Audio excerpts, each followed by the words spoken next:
নমস্কার বন্ধুরা, কেমন আছেন সবাই? পাপিয়াস কুলিনারি আর্টের আরেকটি নতুন ভিডিওতে আপনাদের সবাইকে স্বাগতম। আজকে আমি রান্না করেছি সকালবেলা রুটি পরোটার সাথে খাবার জন্য একটা সবজি। আর এই সবজিটা রান্না করার জন্য সব সবজি কেটে ধুয়ে নিয়েছি। এবার আমি কড়াইতে তেল দিয়ে দিলাম, এবার দিয়ে দিলাম তেজপাতা, আর দিয়ে দিব গোটা জিরে। অবশ্য পাঁচফোড়নটাও দেওয়া যায়, আজকে আমি জিরে দিয়েই রান্না করলাম।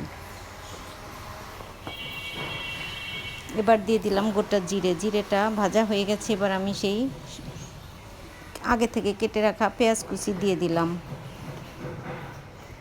পেঁয়াজ কুচিটা হালকা একটু ভাজা হয়ে গেছে। এবার আমি সেই সবজিগুলো এখানে আমি নিয়েছি পেঁপে আর মিষ্টি কুমড়া, এই দুটো সবজি আমি দিয়ে দিলাম।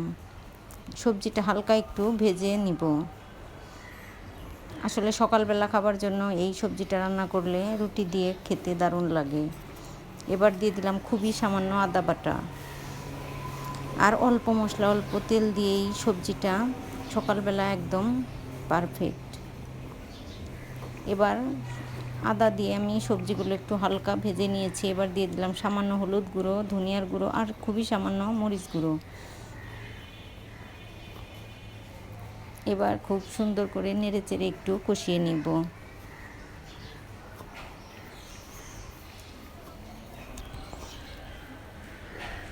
এবার হালকা একটু জল দিয়ে নিব। আসলে পেঁপেটা একটু শক্ত, এই জন্য সিদ্ধ হতে একটু সময় লাগবে। মিষ্টি কুমড়াটা খুব তাড়াতাড়ি সিদ্ধ হয়ে যায়, কিন্তু পেঁপেটা একটু সিদ্ধ হতে সময় লাগে। এজন্য আমি একটু ঢাকনা দিয়ে ঢেকে কিছুক্ষণ কষিয়ে নিচ্ছি।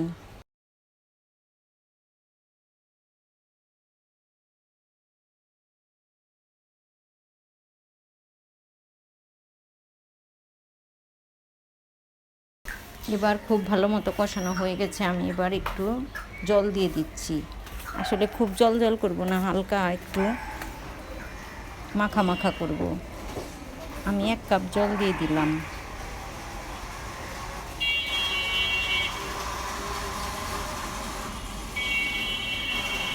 এবার আর একটু জল দিয়ে দিলাম। আসলে সবজিটা সিদ্ধ হতে যেটুকু জল লাগবে আমি দিয়ে দিয়েছি, আর জলটা আমি শুকিয়েও নিয়েছি। এবার আমার রান্নাটা প্রায় শেষ, আর একটু বাকি আছে। তবে আজকে রান্না আমি এতক্ষণ পর্যন্ত কোনো লবণই দিইনি। এবার লবণটা দিয়ে দিলাম। স্বাদ মতো লবণ দিয়ে আমি একটু নেড়ে চেড়ে নিব।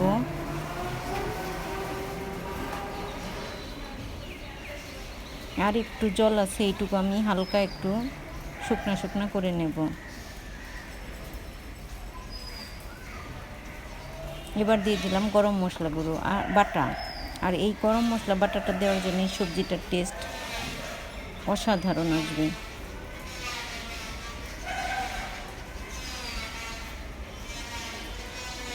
আমার বাসায় এই রান্নাটা দিয়ে রুটি খেতে সবাই খুব পছন্দ করেছে, তাই ভাবলাম আপনাদের সাথে শেয়ার করি। তো বন্ধুরা, আমার রান্নাটা হয়ে গেছে। আমি এখন চুলাটা বন্ধ করে চুলা থেকে নামিয়ে নিয়েছি।